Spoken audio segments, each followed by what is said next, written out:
Hola, ¿qué tal? ¿Cómo estás? Mi nombre es Antonio Ayala y soy psicoterapeuta. Estamos hoy en el segmento de perspectivas y vamos a platicar de el deseo en agonía. Para ello, vamos a utilizar a un autor que nos ha regalado muchísimo en el análisis de los tiempos actuales en esta crisis erótica que estamos atravesando. Retomaremos entonces a Byung-Chul Han con su ensayo de la agonía del Eros para poder, desde una perspectiva clínica, entender cómo las relaciones humanas actualmente están siendo transformadas por estas nuevas dinámicas del deseo en la que todos, de alguna u otra forma, estamos participando. Lo que nuestro autor entiende por Eros es algo que puede ser interpretado de diversas formas. Aquí vamos a entender el Eros como parte del deseo. En algunos puntos, a lo que el autor refiere con Eros, incluso llega a tocar el concepto clínico que entendemos por amor en este canal. Si quieres ahondar más sobre lo que para estas perspectivas es el amor, te invito a que revises aquí en mi canal un par de videos que tengo sobre el amor, donde detallo a qué me refiero con este concepto. De cualquier modo, haremos un video donde voy a diferenciar con mayor claridad qué es el deseo y qué es el amor desde una perspectiva clínica. Comencemos con el desarrollo de el deseo en agonía desde el análisis de Byung-Chul Han con la agonía del Eros a través de estos 10 puntos. El Eros muere sin el otro. El Eros necesita diferencia y otredad, distancia y misterio. Según este autor, vivimos en el infierno de lo igual y encima de lo customizado. Sin un otro radicalmente distinto, el deseo se asfixia. En estos tiempos de personalización extrema, el otro se convierte en un objeto que pretendemos diseñar a nuestro gusto, para luego desecharlo por la pérdida de deseo que esto mismo provoca. Si no logramos someterlo, lo rechazamos. La paradoja está en que si conseguimos la apropiación nos aburre y si el otro se mantiene como inapropiable nos enfada y renunciamos. Hay que respetar al otro, afirmándolo en su diferencia y proponiéndonos no transgredirlo ni someterlo, para poder así disfrutar de su diferencia y sostener el deseo por lo distinto. Sobre este tema te recomiendo ver mi video de El otro, cuando el yo no basta, donde ahondamos en este tema. La positividad mata el deseo.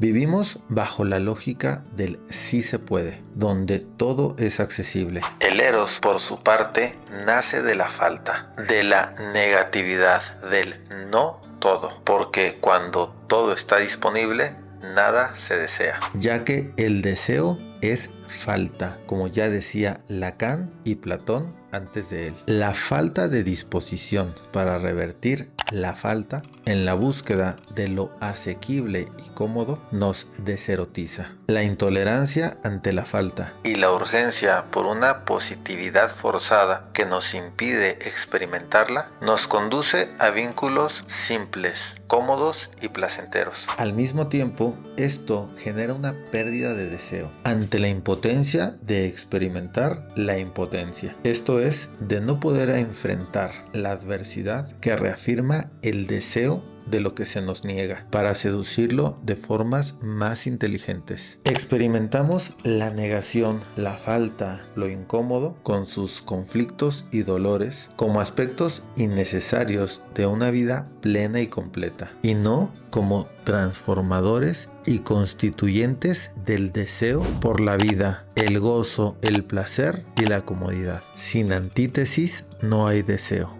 Si no hay una fuerza que se oponga, no es posible que se geste el deseo. El amor se degrada a consumo. El vínculo amoroso se gestiona como un producto. Se compara, se optimiza y se descarta. Apps, likes y métricas convierten al otro en un objeto evaluable, no en misterio. La categorización del otro lo reduce a un objeto. Este se vuelve útil, medible, comparable y cosificable. Le da un valor cuantificable como número de seguidores, amigos, likes, views, y lo reduce a un conjunto de métricas y su valor en el mercado de lo erótico, ocultándonos su esencia única e incomparable. El narcisismo reemplaza al encuentro. No deseamos al otro, sino a nuestro reflejo en él. El deseo deja de ser apertura y riesgo y se convierte en autoafirmación. El otro sirve para confirmarme, no para transformarme. Si el otro no reafirma lo que soy o no refleja mi ideal, lo rechazo, lo alejo de mí y lo considero estéril para afirmar lo que soy. Buscamos a otro que sea igual a nosotros para validarlo y decir que es nuestra alma gemela u otra mitad. Solo así validamos su existencia ante el redundante yo, como Narciso que se rodea de iguales porque solo así pueden ser dignos de su mirada y reconocimiento, para luego descartarlos al descubrir lo diferentes que son a él. El rendimiento invade al deseo. Incluso el erotismo se somete a la lógica productiva. Desempeño sexual, eficacia emocional, compatibilidad óptima. El eros no rinde cuentas. Acontece o no acontece. Si algo no es productivo en la relación, nos parece innecesario o inútil. El problema es que la productividad está vista en términos mercantiles y comerciales, y bajo esta lógica las relaciones eróticas no tienen nada que ofrecer. Por el contrario, nos llevan a la pérdida y el empobrecimiento. Recordemos que en el amor hay que perder para poder ganar. El ego debe ser abandonado para dar lugar al otro, que sí es necesario. Esto sería un auténtico sacrificio, un sagrado oficio. Renunciar al ego por el alter. Renunciar a un narcisismo que nos impide la conexión con el otro y hasta con nosotros mismos. El sexo sin eros es pornográfico.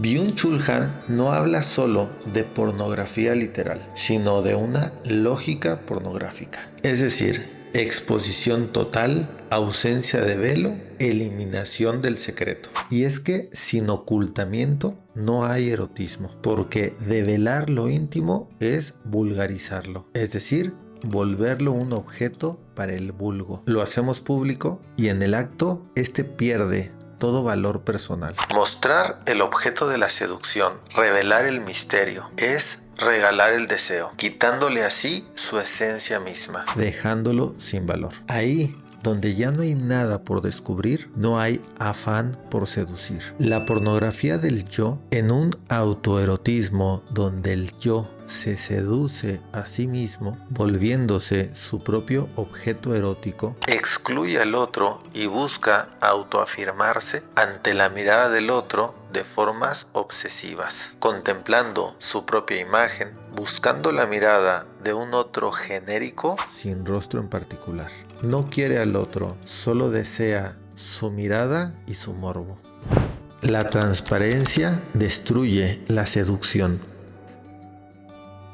Todo debe mostrarse, explicarse y declararse. Pero si el eros vive entre líneas de los silencios y de lo insinuado, entonces esta sobreexposición nos priva del erotismo. Pasar de lo íntimo a lo éxtimo, de lo prohibido a lo exhibido, quita el deseo por conocer al otro, pues damos por hecho que ya no hay nada en el otro que pueda ser conquistado. Su intimidad revelada desvanece nuestro deseo. El deseo requiere del misterio, de lo enigmático y lo no dicho. Es un vacío lleno de espacio donde el deseo puede recrearse. Ahí donde no hay nada, pero existe la posibilidad de algo, es donde nace el deseo. El tiempo acelerado impide el amor. El eros necesita duración, espera y demora. La inmediatez digital y la ansiedad por una respuesta constante hacen imposible la maduración del deseo. La precipitación del dominio en la seducción nos lleva a vínculos desechables, que al ser de paso no dan tiempo para la intimidad, para el gradual proceso de seducción donde el deseo puede desarrollarse paulatinamente, creciendo en la expectativa del otro. La urgencia por lo inmediato deja sin sabor ni aroma, porque la fugacidad del encuentro apenas da para utilizar al otro y superarlo pronto como deseo concedido al momento. Se trata de un tiempo donde la prisa, lo inmediato y la velocidad atropellan la necesidad de la premeditación y la calma que incuban el deseo. La fantasía y el erotismo del vínculo. Nos surge poseer y ser poseídos, y el deseo recién nacido se defrauda por esta premura que aniquila la saciedad impulsivamente, impidiendo su florecimiento y trascendencia. La desaparición del sufrimiento erótico. Desear implica herida, desposesión y vulnerabilidad. La sociedad contemporánea patologiza el deseo amoroso y lo elimina, pero con ello elimina también la intensidad del deseo.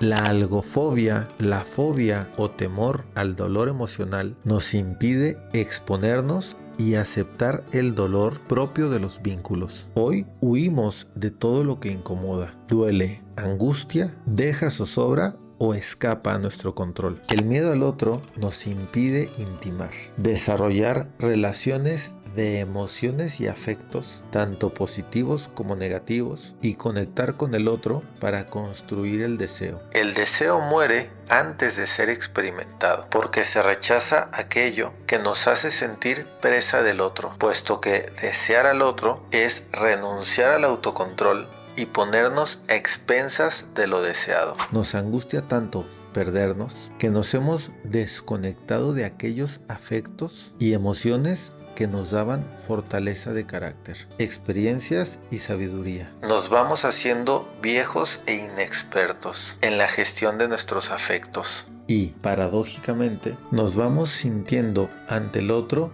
más vulnerables con el tiempo. Sin eros, el sujeto se empobrece. La agonía del eros no es solo un problema erótico, sino existencial. Sin deseo por el otro, el sujeto queda encerrado en sí mismo, agotado, deprimido, incapaz de trascenderse. La falta de deseo por el otro nos lleva a una inhibición que nos impide crear nuevos sentidos que nos movilicen a nuevos objetos y paradigmas propios. El deseo por no desear nos parece más seguro y, aunque sea cobarde, lo racionalizamos con máscaras de apatía, desinterés e indiferencia hacia el otro. No necesito nada de nadie, nos decimos para convencernos de estar mejor en nuestra desahuciada desolación, producto de un deserotizamiento paulatino que hemos naturalizado como forma de vida. Es la falta de deseo por el otro, el autoerotismo y la urgencia del deseo del otro hacia nosotros lo que constituyen los pilares más sólidos de una apatía por el otro, del miedo al desconocido y la angustia por la soledad que hoy se hacen nuestros principales acompañantes. La neurosis se va agravando en aquel que no se atreve a romper con estas limitaciones y salir de una degradativa comodidad que, al mismo tiempo que nos evita dolor, nos enferma psicológica y emocionalmente. Conclusión. La agonía del eros no es la desaparición del deseo, sino su vaciamiento. En una sociedad que elimina la distancia, la negatividad y el misterio, el deseo se vuelve insostenible. El otro deja de ser acontecimiento y se convierte en objeto disponible, evaluable y reemplazable. Cuando el amor se somete a la lógica del rendimiento, la transparencia y el consumo, pierde su potencia transformadora y queda reducido a una mera experiencia narcisista. Byung-Chul Han muestra que el eros muere no por exceso de prohibición, sino por exceso de permisividad. Todo se muestra, todo se ofrece, todo se puede, pero donde no hay falta, no hay deseo. Donde no hay riesgo, no hay encuentro. Al intentar protegernos del dolor amoroso, también nos protegemos de la intensidad de vivir. La consecuencia es un sujeto encerrado en sí mismo, agotado, incapaz de salir de su propio espejo. Recuperar el eros implicaría aceptar la herida, la demora, el silencio y la alteridad radical del otro. Amar para Han no es confirmar lo que ya somos, sino exponernos a lo que no controlamos. Y eso, justamente eso, es lo que nuestra época ya no sabe tolerar. Y bien, hemos llegado al final de este desarrollo para comprender la lógica del deseo en los tiempos actuales desde esta perspectiva que en este caso se apuntala en la agonía del eros de Byung-Chul Han. Espero te sea de utilidad esta información para analizar cómo estás gestionando tu propio deseo en la actualidad, porque esto está íntimamente relacionado con cuadros depresivos, de angustia y la ansiedad de hoy en día. Como lo dice el autor, este no es un dilema erótico, llanamente, es un problema incluso existencial. Seguiremos compartiendo material de este autor que tiene mucho que ofrecernos para este canal. No te olvides de darle like a este video, compartirlo con quien creas que puede serle de ayuda y de seguirme en mis redes sociales que estarán apareciendo de este lado para que podamos seguir en la misma línea desarrollando nuevos contenidos. Muchas gracias y hasta la próxima.